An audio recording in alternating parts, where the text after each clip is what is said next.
You're listening to a Comics XF podcast. X-Men. Get it!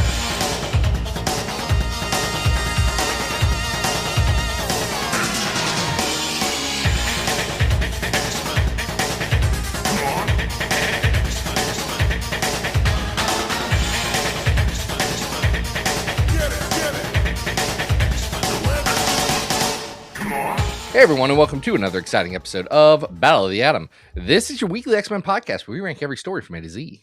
I'm Adam. And I'm the bad boy of X-Men podcasting. I'm a werewolf in a skin suit. I am Zach. Hi, Adam. Hey, Zach, how we doing, man? Honestly, not great. Oh, okay.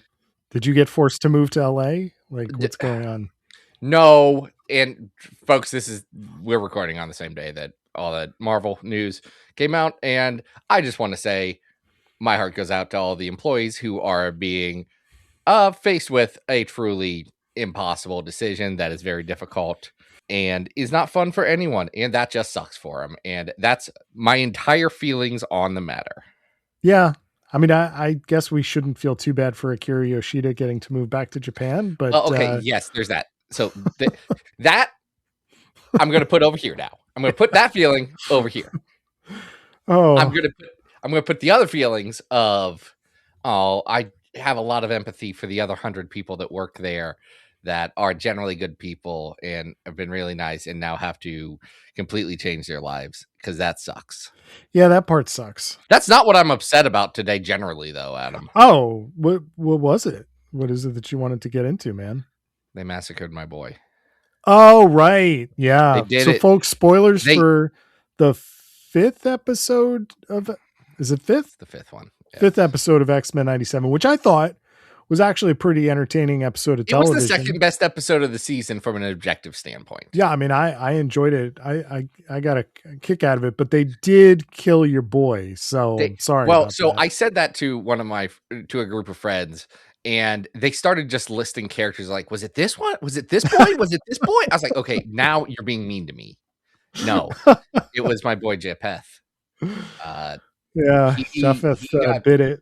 He got brooded, which doesn't even make sense because, like, why isn't the brood just a third slug for him? See, I was waiting for that. Actually, it would be better if Eenie and Meanie got... Yeah, brood. Yeah. They would just brood Eenie and Meanie. That would have been better. Cool. That would have been really cool. Was very funny that Garrison Kane acted exactly like Garrison Kane from Cable Blood and Metal and then died. There's going to be people, I'm sure, who don't know the character and think that was a joke, that he acted like a complete D-bag. And no, that's Garrison Kane in Cable Blood and Metal, the most entertaining he's ever been. Yeah. I also appreciated that they Deadpool 2'd him. That was pretty funny.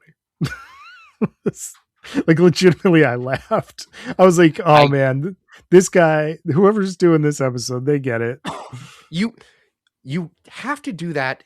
And this is so tricky because I understand that to many people who are not real or real ones, Maggot is one of those acceptable characters to do that to. I understand that. And here's the thing. I'm gonna even throw something else out there. You know how in X Factor #1, when Farrell and Rusty got super murdered in the relaunch one? 100% those are characters that I was like, yeah, okay. That's freaking Rusty. Literally, no one cares. And I know there's people who listen to this podcast that are going to tell me they care about Rusty, but do you? Or are you a contrarian? I do think our friend Austin claims that he is a Rusty fan. I think Austin claims that he likes Rusty, and I want to know give me any reason why you would like Rusty. But no, there are certain characters that are acceptable canon fodder. I get that. But like, I feel like I personally did a lot of work to help get people like moving Maggot out of cannon fodder and into underrated guy. Like, we got him there. Yeah. They made a HeroClix figure inspired by how excited I was about Maggot, and apparently that HeroClix figure broke HeroClix for a little bit. Incredibly funny legacy. Yeah. Unfortunately, truly doing the hard work only to be undone by the animated series, but Well, my how many condolences things? as I texted you. My condolences. It's just I knew exactly what you were talking about too when you texted me. I was so bad. I watch X-Men 97 begrudgingly first thing in the morning, while all of my family is asleep while I have my coffee on Wednesdays. That is Nice. how I spend my mornings. It was that in Cowboy Bebop, because I hadn't seen Cowboy Bebop, and then I watched Cowboy Bebop. Here's my Cowboy Bebop review. Pretty good. It's pretty good. Okay. I haven't watched a lot of animes. Cowboy Bebop's that's a good one. Well, listen, Zach, for fans of, forgotten characters, Yes, that's where I was trying to get to. or Eventually, characters that, maybe haven't been used that much. or just weird ones. There's a lot to celebrate in this episode because we have a request. That's right. We've got a double dip. Ooh, double dip. So here's what happens. Folks like Patreon supporter Dustin Pierce, they decided, you know what? The Vanishers Posse seems pretty exciting. I would like to join that, and I'd like to stay in that posse for 365 days or even more. Maybe 365 and a quarter. Who's to say? And when you do that, you get a double dip. So not only do you get a suggestion of a comic based on whatever you want us to talk about, you get to do it again. And if you want to be like Dustin, if you want to join the Vanishers Posse, you can go over to patreon.com/battle of the atom. Reach deep down into your hearts and pocketbooks and toss just a couple of coins right into our coffers. At the $5 a month level, you get a whole episode based around something that you want, like the idea of stories about Grant Morrison era X-Men students, but after Grant Morrison X-Men. Mm-hmm. Which just could be characters getting misunderstood the episode. This is a wild prompt, and the stories we are reading this week are fairly insane. So buckle up, people. I hope, maybe you've been keeping up with Explain the X-Men's ending coverage of Grant Morrison's run and or have these characters fresh in your mind like me. And I hope you do, because, oh boy, some of these folks, I was like, who? I'm glad you bring that up, because it was something I wanted to talk about in this episode as this episode goes up, by the way. And I promise we'll get to our stuff in a second. But as this episode goes up, within the last 24 hours, the last episode of Jay and Miles Explains the X-Men has gone live. And I just want to personally say that show meant a lot to me, and that this podcast and a lot of my friendships that I have probably wouldn't exist because of it.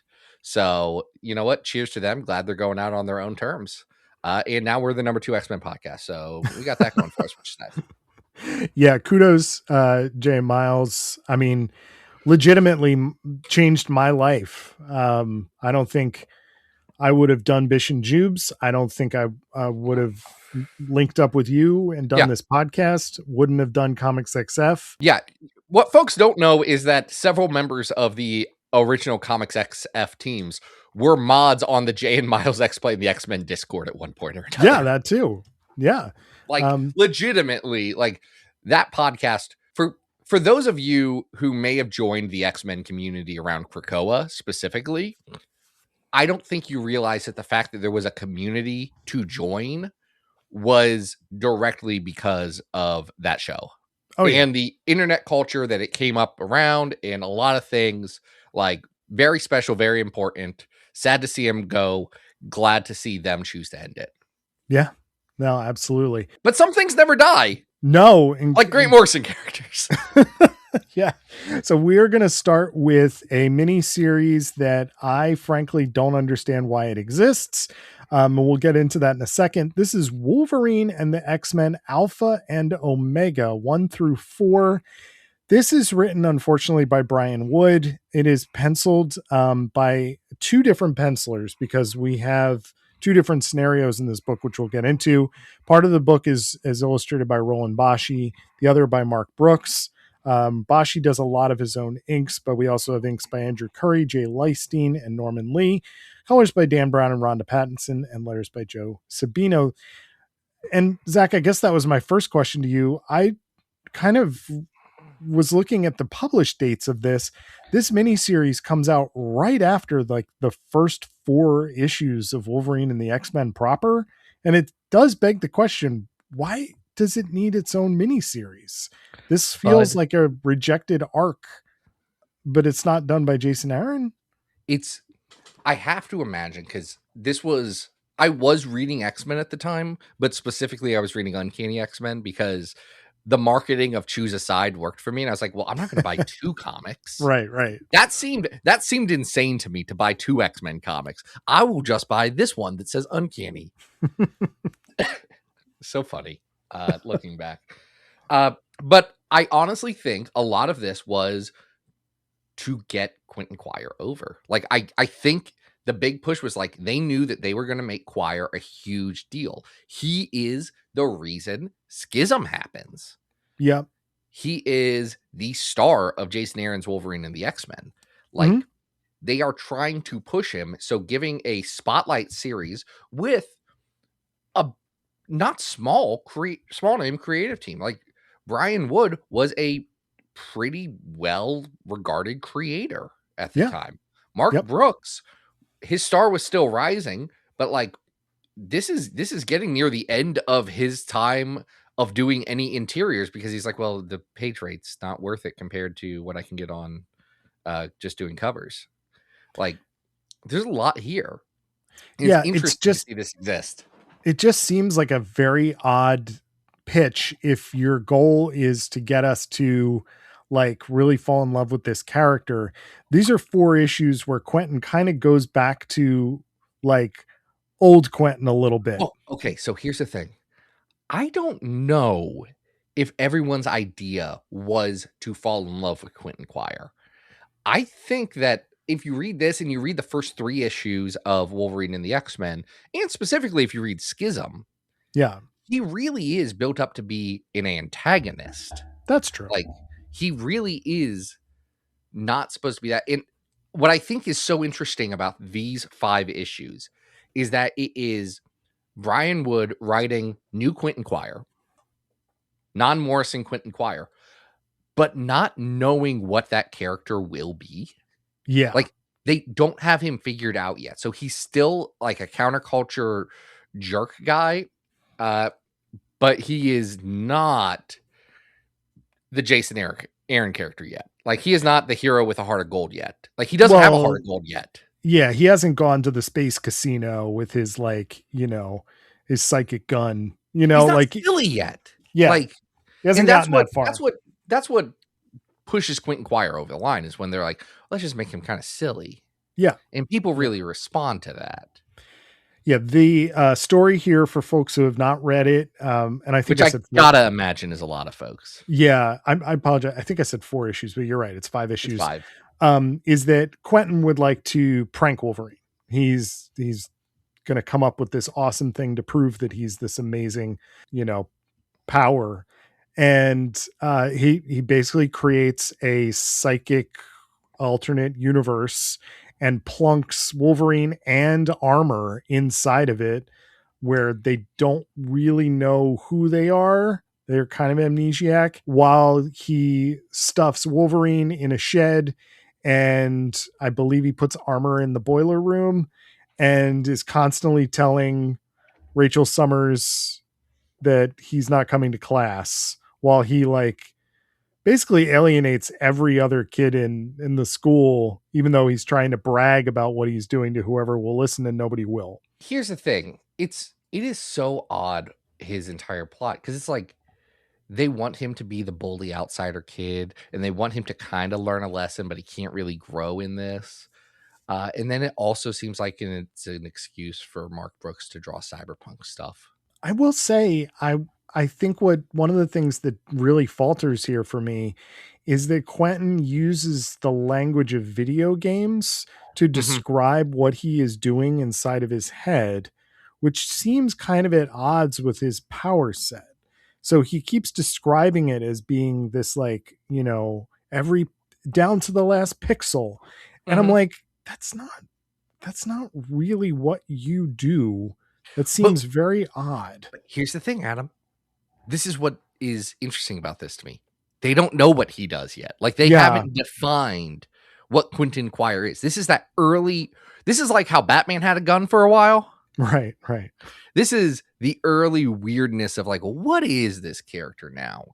Because they know they don't want it to be just a rehash of the Grant Morrison character, because that's a character that works in a very specific story and honestly works best when it has a beginning, middle, and end.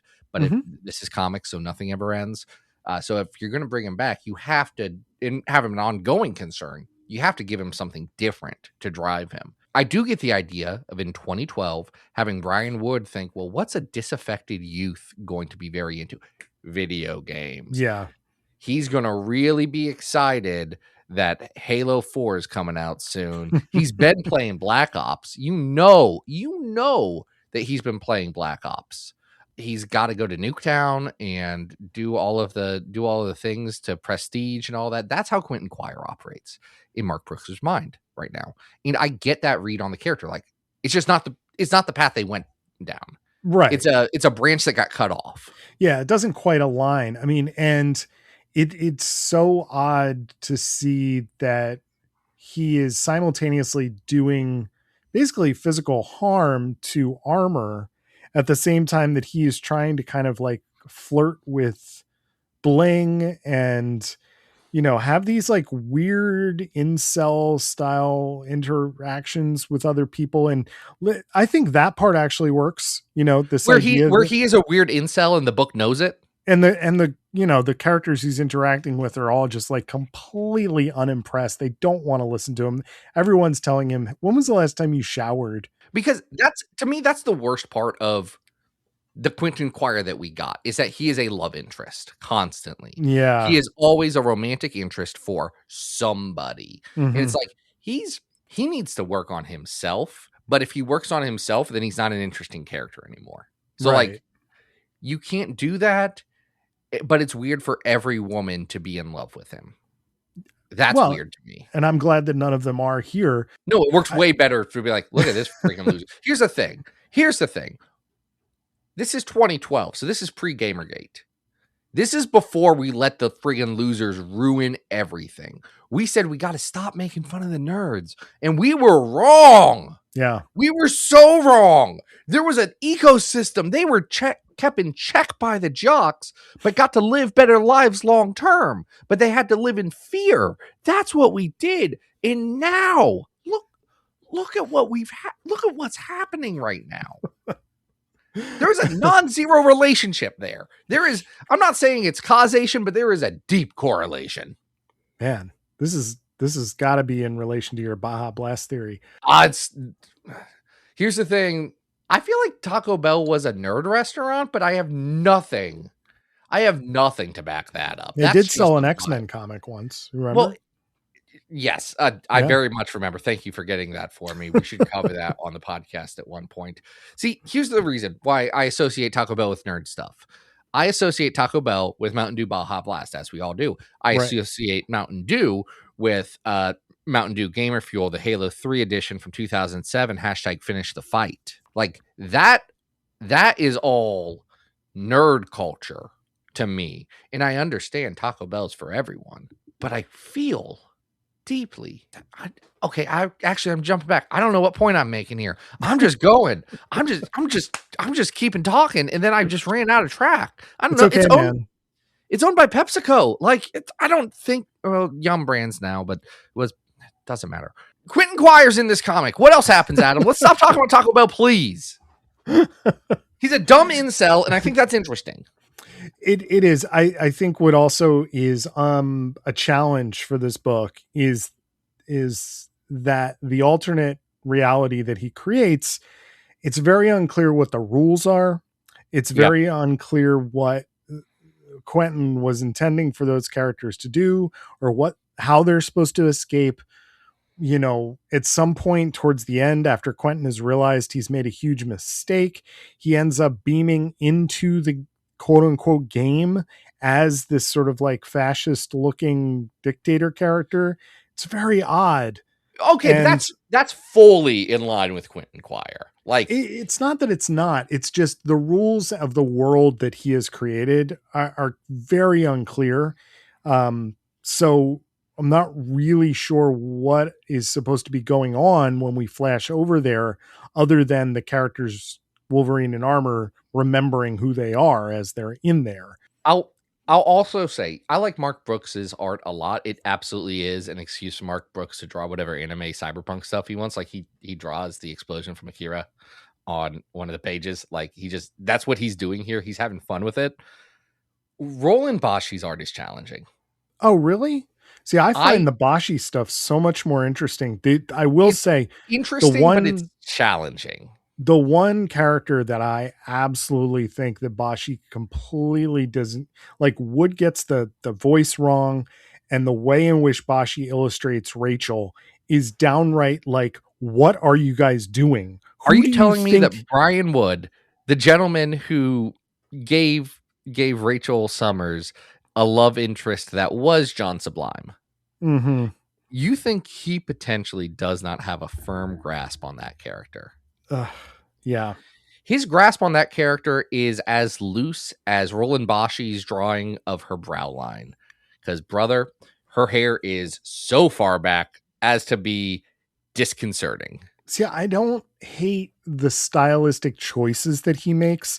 I just think that if you're just going to make Rachel Summers, who is one of the historically most powerful X-Men, just be a nagging school teacher with like her butt or her hip like jutting out at all times, it's just like, what are we doing here? So I deeply dislike that. What I like about Boschi's art is that, especially when we get this savage berserker Wolverine that's wandering the campus, trashing classrooms, hunting for Quentin, even though he's not fully there mentally, he does a really good job of that.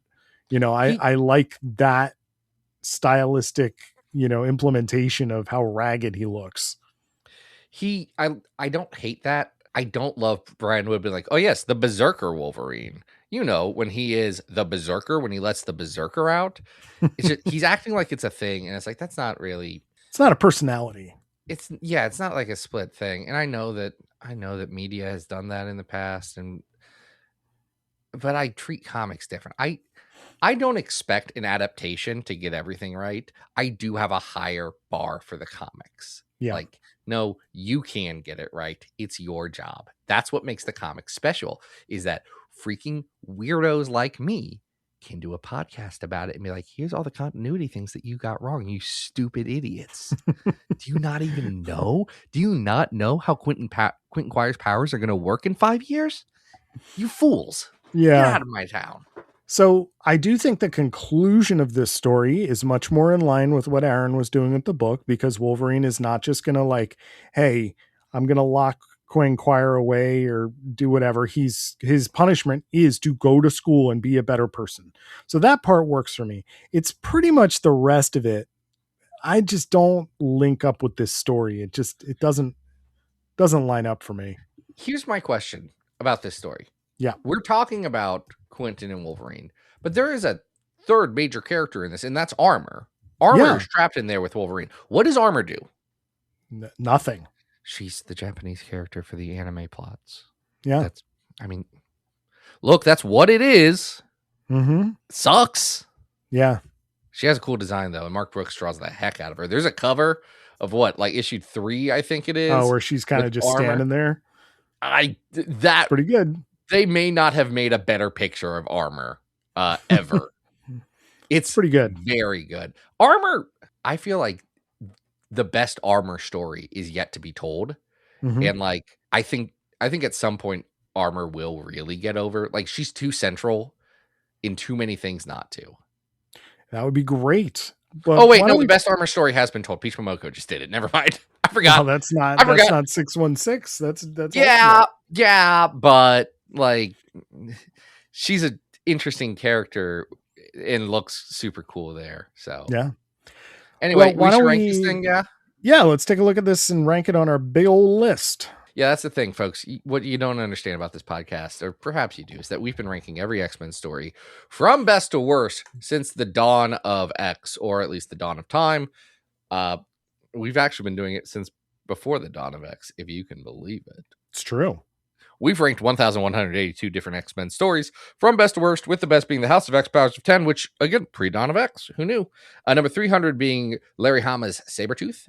Mark Teixeira drew some of that bad boy. New Excalibur. So why is it I'm Not Dead is at 600. Magneto War is at 900. And at 1182 is 2099 World of Tomorrow. Let's see. All right. So we have some Wolverine and the X-Men on the list. I'm going to say this is better than Wolverine and the X-Men Volume 2, Tomorrow Never Learns, which is down at 1112. But I don't think this is better than at 781, Wolverine and the X-Men 21 to 23 Murder Circus. And I'll say the Murder Circus, also a challenging comic. Yes. I don't think this is as good as at 800, Namor the First Mutant, number 5. With Great White, who I was thinking about the other day. Yeah, just hanging out. Someone mentioned a great white shark, and I was like, oh yeah, there's that Namor guy. He was funny. I was like, I could make this joke, but I'm with my children. They've not read Namor the First Mutant. This is better or worse than 900 Magneto War? This is better than Magneto War. All right, so we're going to be Magneto War is a rough read. Is this better or worse than the first 4 issues of X-Men from Age of Apocalypse? It's definitely worse. I also think it's worse than at 888, The Return of Wolverine. I'm going to say then, and this is just me, this is worse than Mystique 1 through 6 at 894. Yep. I'm going to say it's better than Incredible Hulk, X-Factor, War and Pieces at 897. It's better than Marvel graphic novel 17, The Revenge of the Living Monolith. Yeah. I would say this is better than that Joe Mad X Factor Underground, those first 3 issues, which are very confusing. So those are the one, not Joe Mad. Or not Joe Mad. Jeff Matt. Joe Mad and Jeff Matt. Jeff Matsuda. Jeff Matt. Okay. Yeah. All right. So this is going to be our new 895 Wolverine and the X-Men Alpha and Omega 1 through 5. So maybe that first story, you're like, oh, Quentin Quire, that's not hard to understand. Why don't we delve deeper into a more difficult to understand text, shall we, Zach? How about we talk about the absolute bizarre New Warriors Volume 4, numbers 1 through 6, written by Kevin Griveau, penciled by Paco Medina, inked by Juan Velasco, and colored by Marte Gracia. Zach? Yeah, buddy. Good Lord, this book. Oh my God. So, first question. Why are we talking about a New Warriors book? Great. Well, this is going to be a spoiler, but it is secretly an X-Men book. It sure is. And by X-Men book, I mean it's a book that has nothing to do with X-Men. And in fact, I would say one of the characters is noticeably an X-Men. And everyone else is named for their X-Men name. It's a wild selection of characters, none of whom, even after you get done reading this first arc of comic books, are you going to be like, oh, that's who that was? Because it does take until the 6th issue for these characters to actually reveal who they are instead of who they've been pretending to be.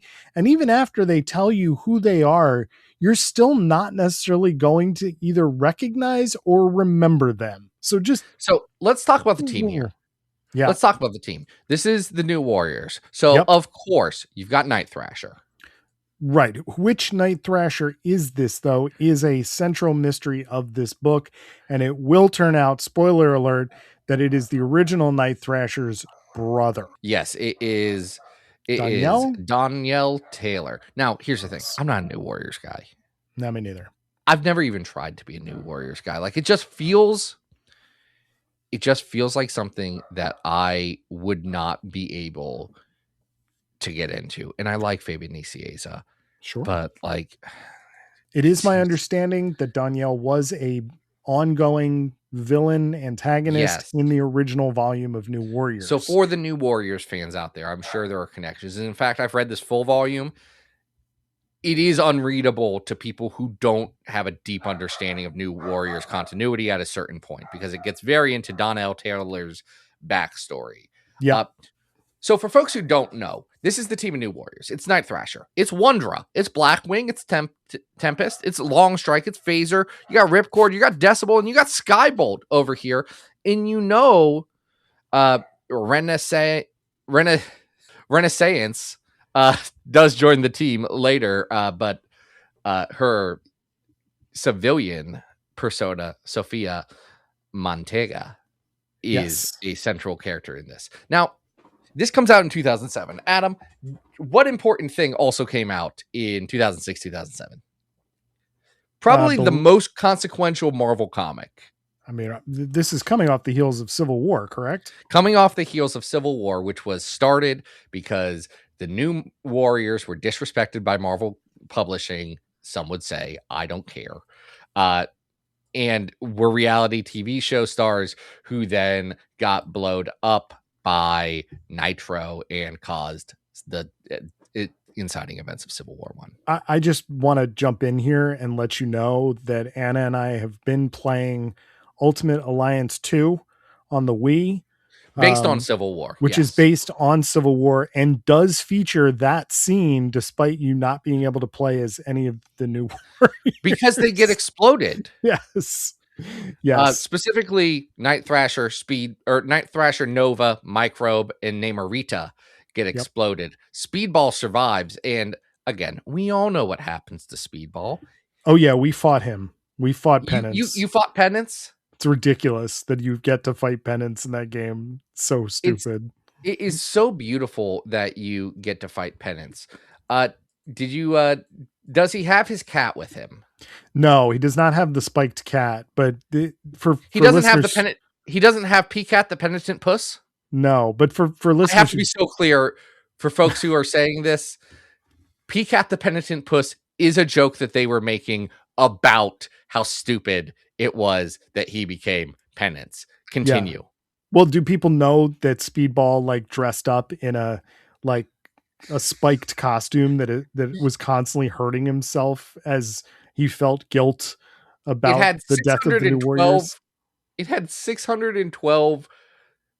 He was wearing an Iron Maiden costume. Yeah, not the band.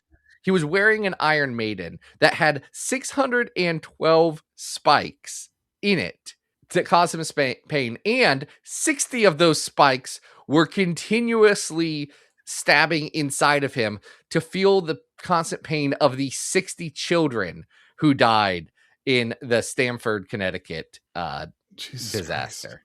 What so dumb. But that's some Paul Jenkins stuff right there. Yeah.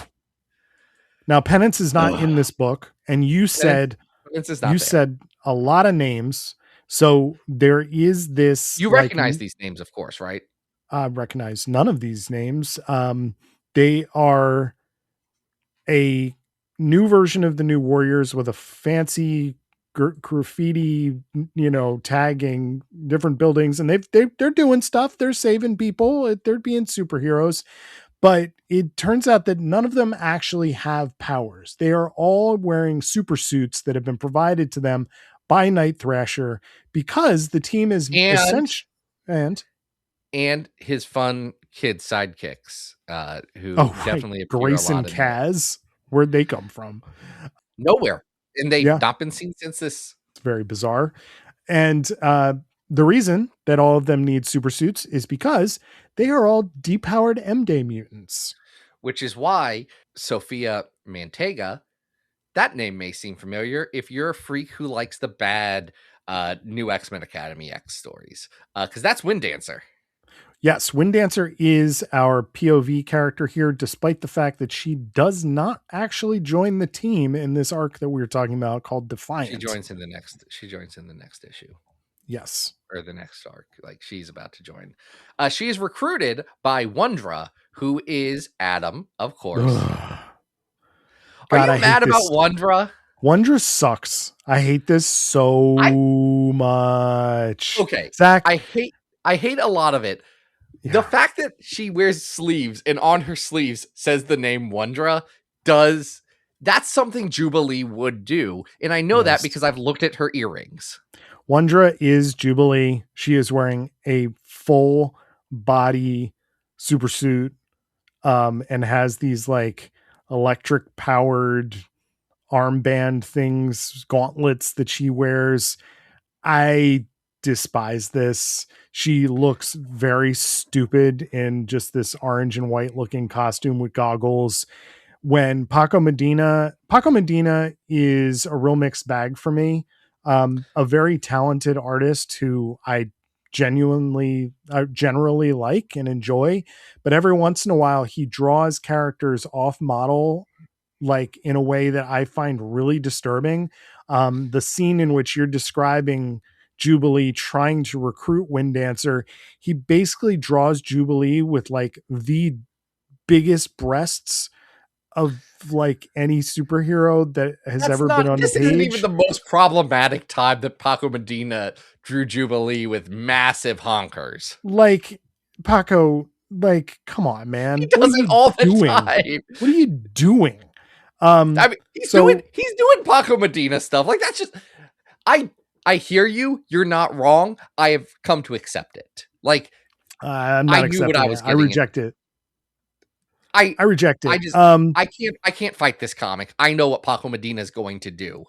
Yeah, but we might as well say who these other characters are, because that is technically, I would say, like the most interesting part of this, because there's not much of a story. So this is the rest of the team. So long story short, you don't know who any of these people are for the entire comic. You figure out who Jubilee is. Yes. And you figure out who Blackwing is, and that's Barnell Bowhusk. You know, Beak, my friend Beak.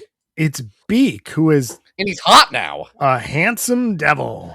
Hate it. Really hate it. One, hate it. He doesn't act like Beak. That's the number one. No. He doesn't act like Beak. Two, I get that Kevin Garreau did not make it so that Beak lost all of his powers. Like, that was a decision that was made for him. Yeah. But I hate hot Beak. Beak shouldn't be hot. I hate hot Angel, who is here. Angel Salvador is here. Angel Salvador Tempest, who last I checked, Angel Salvador was a kid. And it is weird how much they are super sexualizing her in this. She's just running around in a bikini and a thong. Yeah. Yeah. There's a question at one point about what happened to your kids, and not addressed. Here are the rest of the characters. Radian, Tattoo, Redneck, Stacy X. Oh my God. And Chamber, who kind of looks like Kid Apocalypse. Well, so that's a hint, because they don't tell you that it's Jono until the last issue. But if you were keeping up with comics, then you knew that after M-Day, when he blew up his face, New Excalibur found him, and actually they found out that he's a descendant of Apocalypse, don't you know? So when his face reconstructs, he gets the Apocalypse. That's really dumb. That's a Frank Thierry story right there, baby. Yeah, but if you were still scratching your heads and going, wait a minute, who are those people? Those are the Omega Gang. It's the Omega Gang, less the two best characters. Wild that Stacy X, you were just saying like how sexualized Angel is. Stacy X is drawn as a child here. Like, she's so drawn weird. So young. And I'm like, that is not who we got introduced to when Stacy X came on board. Like, it is so weird because, like, one, this is a huge team. Two, this is a weird team. Mm-hmm. And it starts to make sense when immediately Tattoo gets disintegrated by the Zodiac. The new gang. Zodiac? This is the new Zodiac gang. I don't care about the Zodiac. Yeah. She gets incinerated and everyone's like, see, you're doing New Warrior stuff again. Everyone's dying. Mm-hmm. Why are you guys doing this? We got to train harder. We got to figure all this stuff out. There's a lot of tension about it. And eventually they decide to be superheroes because this is a superhero comic. Yeah. I mean, it really doesn't make a lot of sense why they're willing to do this, even though to fight the fascists because of the Superhuman Registration Act. We're assuming people have read Civil War. Like, I still haven't. Have you not, Adam? I'm not Yeah. going to tell you you would like it. I do think reading Civil War is an important thing. It's an important piece of understanding comics. Well, Like, you will understand Marvel much better by reading Civil War and being like, oh, okay, I see what they were doing up to this, and I see how this translated after this. Because I mean, Civil War is oddly enough the pivot point between Mark Miller and Brian Michael Bendis. yeah, Like, it becomes Bendis's Marvel after Civil War, but up until Civil War, it is Mark Miller's. it is a very important point that has come up repeatedly as we've played this video game, because I have to keep asking, did that happen in the comics? And Anna's read it. I haven't, so she knows. I have it like right over here. It's not hard to come by. No, Brother, know go that. read Civil War before the next episode. It's got a really good Emma Frost scene. Okay. This is not good. I don't like it. I am annoyed that these characters are being reconstituted in the way that they are. I feel like they're trying to have another like Thunderbolts moment here, and it's not working. The reveals are not exciting. If I, an X-Men devotee, have to go back and go, wait a minute, which members of the Omega Gang were these characters? I don't know. Okay. You're going to remember two members of the Omega Gang. It's Quentin Quire because he's the main one. Yeah, and Glob. And it is Glob because he's the one that's not wearing all the same clothes and he's a pink skeleton man. Yeah, but to ask me to remember Redneck and for the comic to be like, yeah, it's me, it's Redneck, don't you recognize me? And I'm like, I went back and I looked at what Redneck looked like as drawn by Frank Quitely, and then I'm going back to what Paco Medina is drawing here. I'm like, how in the world am I supposed to visually connect these two characters? A character that I already had never really met. It's asking way too much, and it's disagreeable. I really did not like this. Hey, bud, here's what I'll say. Jubilee's the only character who seems in character during this, and I'll give it credit for that. Jubilee is recognizably Jubilee, and I like that. I like that she's excited about it. However, she does have a truly insane speech at the end where she's like, well, you guys are finally my family. I finally have a place where I belong. And I'm like, come on. That's not. No. This comic has not earned that. No. No, it has not. No, it is not. They also do a super weird thing where I forgot about this until I was flipping through at the end. But when they realize that it's Angel Salvador, they make a joke. It's like, oh, you lost all that junk in your trunk. And I'm like, oh, yeah. Weird. No thanks. Weird energy to be bringing to this. And also very telling about 2007. I'm sorry. I thought in 2007, big booty Latinas were still popular. I don't know why we're making fun of that. Don't think they've ever gone out of style. I really don't. Yeah. So I'm going to say that as our friend Vanisher has a posse, I'm going to go down to 960 and say this isn't as good as Uncanny X-Men #2. This is not as good as Uncanny X-Men #2. I looked at the wrong spreadsheet. That's a work spreadsheet. This is a fun spreadsheet. Sorry.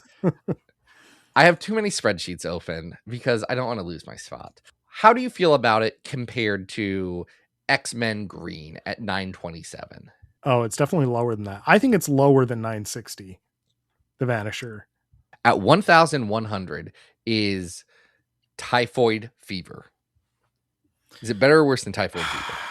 I think it might be a little bit better. Okay. We're getting somewhere. Do you think it's better or worse? Bud, this is like on par with Typhoid Fever. Is this better or worse than Secret Invasion X-Men at 1090? This is worse. This is worse than Secret Invasion X-Men. Okay, we can work with this. It's worse than Fabian Niciez's X-Men Forever at 1094. It's not as bad as 1097 Dream's End. I'm going to put it below right above that and below X-Men Prelude to Perdition. A comic I definitely remember and have a lot of feelings about. It's a video game tie-in. What video game is it tied into? Do you know, Adam? Because I sure don't. I believe it was X-Men Legends. No, X-Men Legends has One, X-Men Legends itself did not have a tie-in comic. X-Men Legends 2, The Rise of Apocalypse, does have a tie-in comic, which we have covered on this very podcast. But it's not this one. It's not this one. Oh. Did you and Anna beat X-Men Legends 2 as well? Yeah. Okay, I was just making sure that you had gotten through that. I knew you'd done the first X-Men Legends. I blanked on X-Men Legends 2. Yeah, that's Rise why of we Apocalypse. ended up doing the Ultimate Alliance games. Yeah, that's right. Similar mechanic. Do you have Ultimate Alliance 3? Not yet. We're still all working on 2. Okay, let's chat because I also have Ultimate Alliance 3. Okay. And all right, they have online co-op.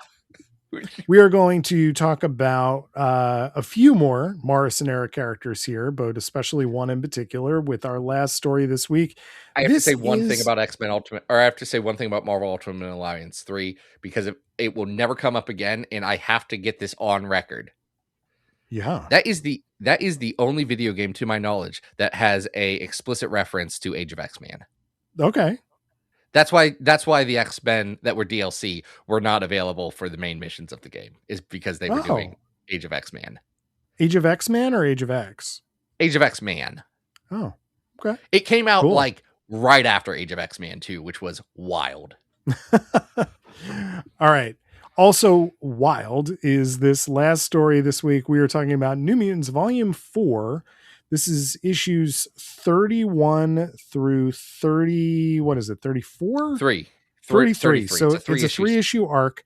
Now, this is notable. Vita Ayala had left the book previous to this. So we get very talented writer Charlie Jane Anders popping on the book, along with the recently created character, Anders' own creation, Escapade, Shella Sexton, which we'll get into in a little bit. This is penciled by Alberto Albuquerque, Rostein, Ted Brandt, and inked by Albuquerque, Rostein, and Ted Brandt. Colors by Carlos Lopez and Tamara Bonvillain, and letters by Travis Lanham. Covers by Rafael de la Torre. This is an interesting shift for this book, which will then transform into another volume of New Mutants. This is a capital I important comic because Charlie Jane Anders, a trans writer, she comes to this book and brings in a explicitly trans character in Escapade. In fact, multiple explicitly trans characters like Escapade's friend Morgan, and brings in a couple of other, or pretty much every other character who plays any sort of major role in this book has some level of either, explicitly trans, like Leo Eng, who's one of Vita Ayala's New Mutant characters that they created, or someone who has gone through some level of body dysmorphia, like Wolfsbane, like or Cosmar, like Martha Johnson. So this becomes a very interesting story about intersectionality and about what it means to be different in how does that work with things like gender identity and queerness. And I think all of that is very good and interesting and very fertile ground for stories. And I don't think it's handled poorly on this. I think the fact that they use the U-Men in here is good, because while that's not how I necessarily read the U-Men, there's plenty of people who have read the U-Men as a anti-trans group. Like that's their read on those characters. I don't think it's a necessarily wrong read, because listen, Grant Morrison loved mixing up gender identity stuff into everything that they did. Like that's Morrison's MO. So all of that in theory really works for me. Can I tell you where my challenge is? Please. When Louise Simonson, who we both love, when Louise Yes. Simonson gets on New Mutants. Yep. And there's a little bit where it's like, this book was a lot more serious and more mature than it is now. And I don't know how to deal with that. That is my exact feeling going from Vita Ayala's New Mutants to Charlie Jane Anders' New Mutants. It is the exact same Claremont Sienkiewicz era to Louise Simonson New Mutant dissonance that is challenging for me. I'm glad you brought this up, because I find Charlie Jane Anders to be a very good writer. I believe I've read All the Birds in the Sky, obviously a very talented novelist. What she does with this book is dial it into a frequency that feels much more attuned to YA Yeah. than I think I was expecting when I was reading these 3 issues.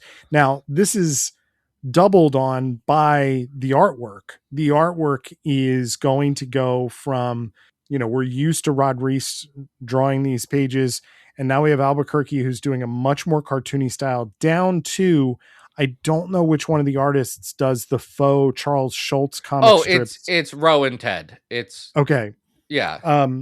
The inclusion of these little flashbacks that are throughout of Escapade are drawn as peanut strips. And so the entire visual vocabulary and the storytelling feels a lot more like what you might expect from an all ages YA book.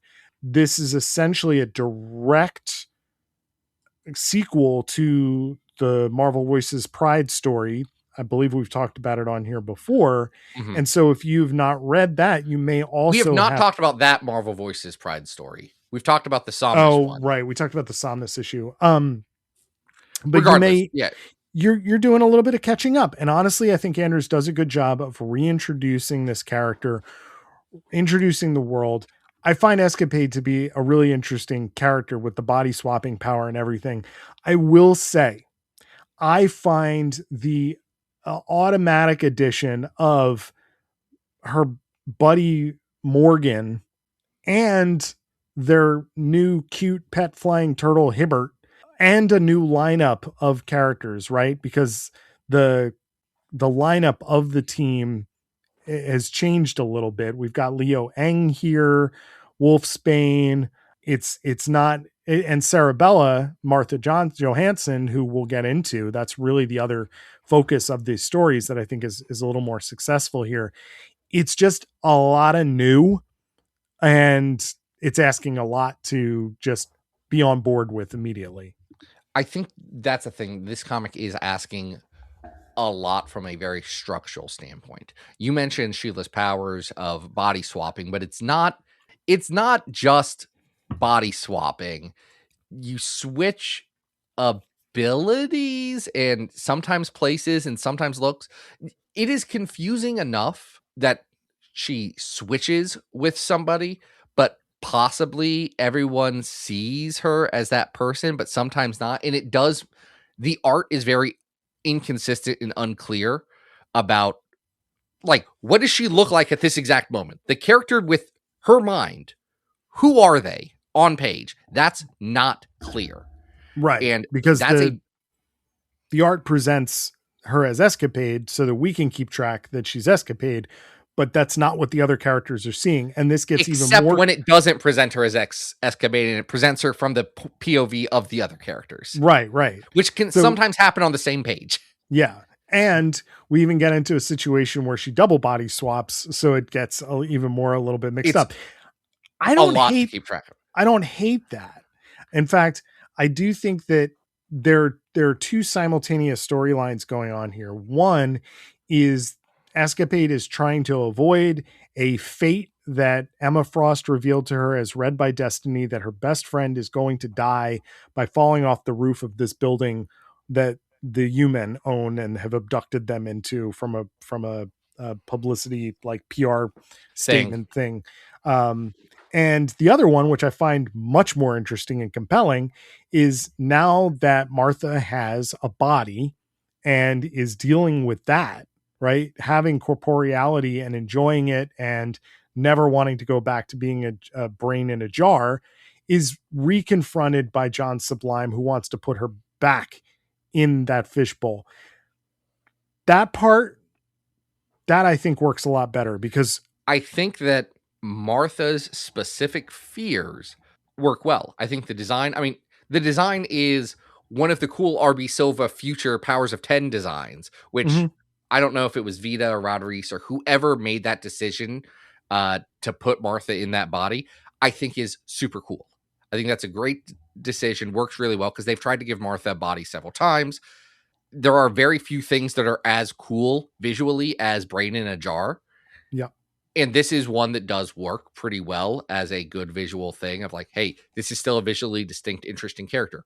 I am a little perturbed by how Martha perceives the other X-Men's view of her and how they treated her, because, and I know this is such a little thing, but she gets so mad. She's like, they called me no girl. It was the worst thing ever. Everyone was bullying me.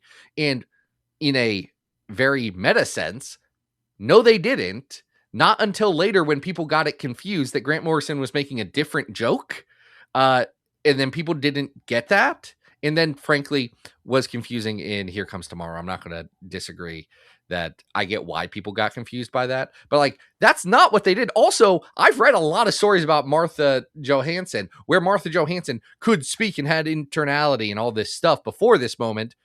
Never brought up once. She's like, hey, by the way, don't call me no girl. I freaking hate that. It's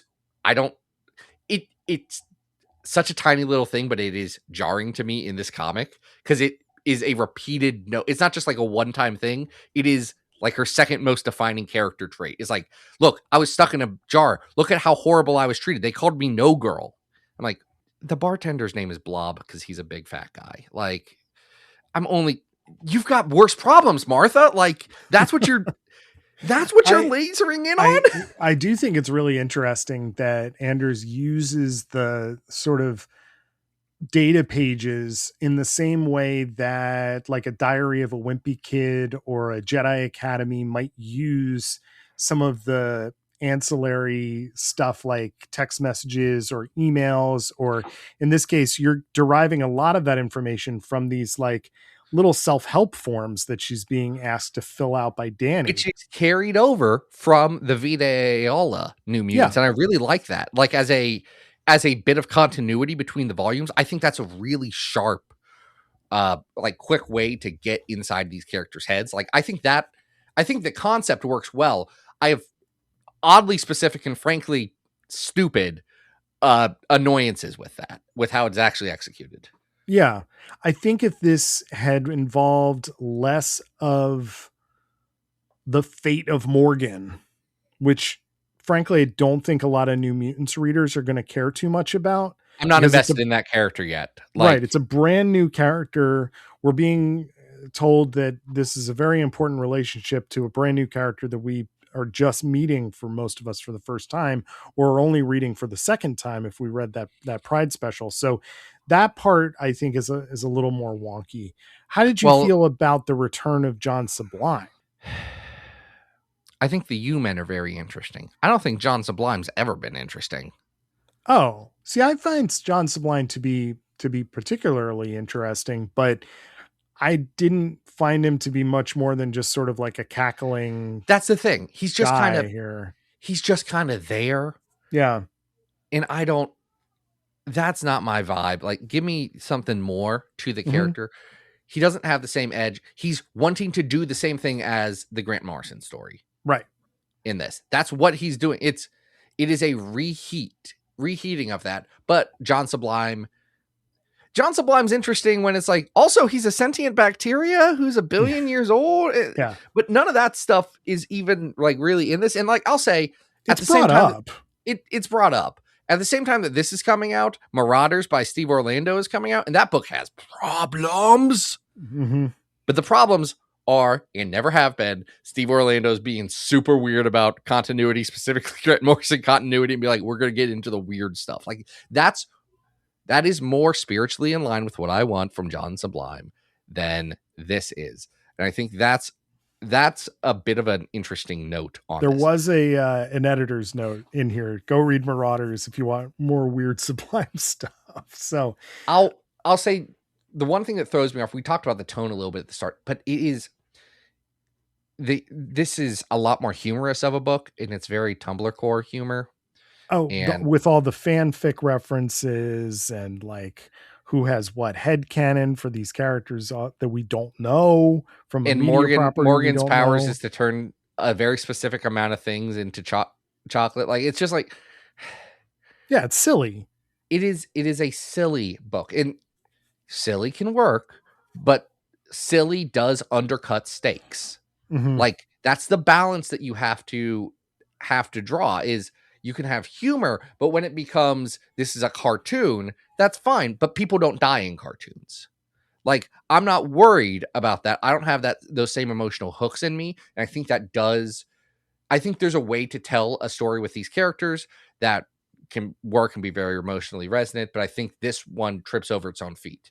I do also think, like, I'm a big fan of Alberto Albuquerque, generally. No One's Rose by him and Zach Thompson and Emily Horn is one of my favorite comics. I literally have a t-shirt of that has been worn down, so it is now my gym cutoff that I wear. Nice. There's not a lot of guys at the gym wearing indie comics, cutoffs. But I'm absolutely there at my local Planet Fitness. No one has asked me about it. That's good. You should mind your own business at the gym. No, you should high five and fist bump people when they've done a good job. No, you should never talk to anyone at the gym. That's a terrible idea. You're insane. If I see a guy who is pushing some heavy weight, you shouldn't even know he's there.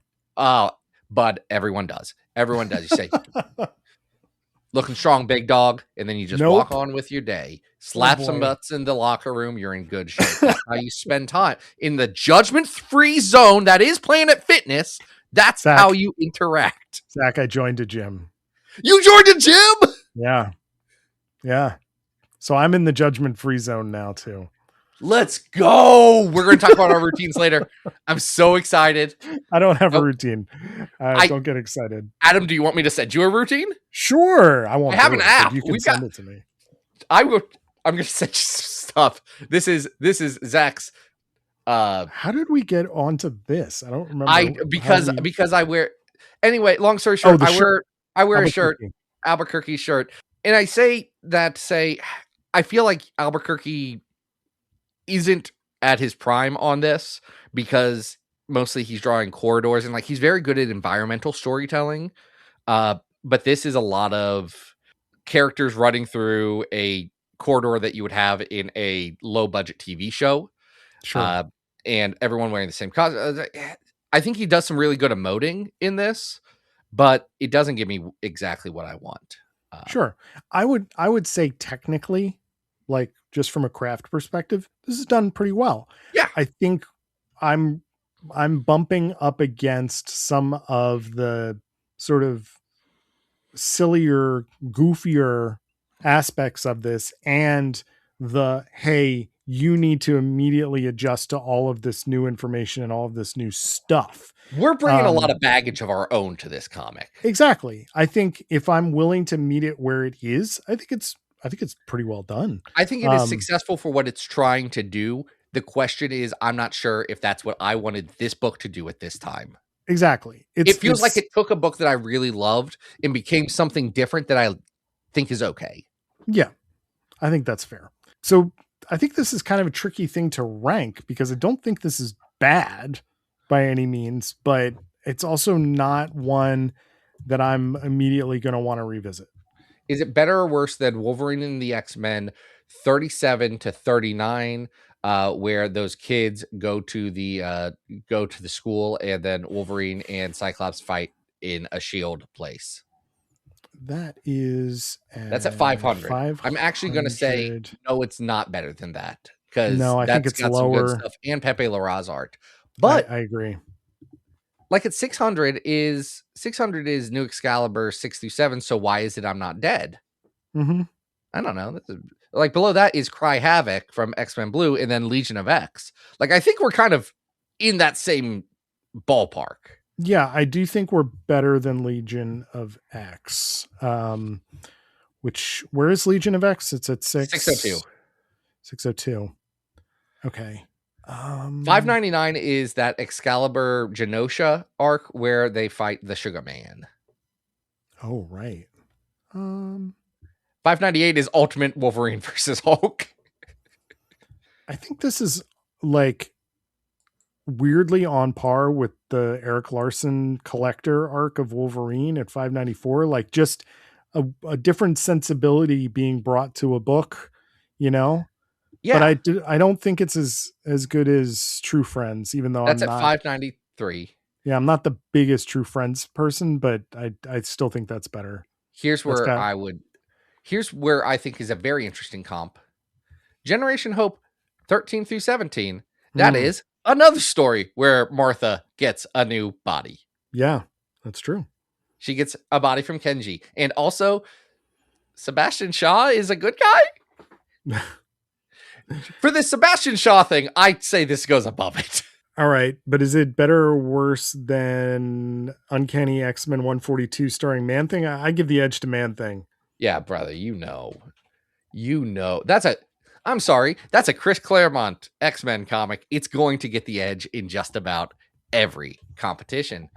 But right, there we go. Our new 597 is New Mutants Volume 431 to 33, and that was a lot of Morrison X-Kids. I say Grant Morrison X-Kids are underutilized, but no, they're not. It's just like not every single one of them. We kept the good ones. You know? Basilisk? No. I feel like Basilisk could show up more. No. They never resurrected him. Keep him dead. Basilisk sucks. Mean. I love Basilisk. He's like, yuck. He sucks. He makes goofy noises, like from Goofy. Listen, I mean, you could resurrect him. I just don't want to follow him around. I don't want to follow Mr. Makes fart noises all the time. Yeah, guy sucks. He's so far. I like Basilisk. I like Basilisk. I mean, I guess we kept Ernst, we kept Martha, we kept Choir, we kept Glob. Mm-hmm. Zorn is not a kid, but he counts. Beak and Angel get some play. So yeah, we kind of did keep all of the good ones. Yeah, majority of the special class, not the majority of the Omega gang. All of the Stepford Cuckoos. Yeah, we got all them. Yep. So okay, pretty good. Actually, I don't know why I'm trying to defend Grant Morrison's X-Men. It turns out I and everyone else like it. We all think it's good, and anyone who thinks it's bad comics doesn't have good taste. Amazing. Well, folks, Adam, we need to thank our Patreon again, right? I think our patron has good taste too. I think Dustin Pierce has good taste. If you want to be like Dustin again, patreon.com/BattleTheAtom. Adam Rec. Hey. What do you got going on this week? Folks, you can always follow on socials, Instagram and Blue Sky. Follow it at Adam Rec. And Zach, I believe we got a new Spider-Man movie coming up. I honestly don't know. I am going based on the fact that you put that in the podcast sheet one time, and that's where it is. So I guess we're doing a Spider-Man episode. But also, I guess Hulk and Punisher are in it, and maybe Jean Grey. Here's what they should do. They should only have her be Karen Grant in this movie so that only the truest sickos of Ultimate Comics X will be like, I know exactly who that is. They aren't going to do that because no one wants to make me happy.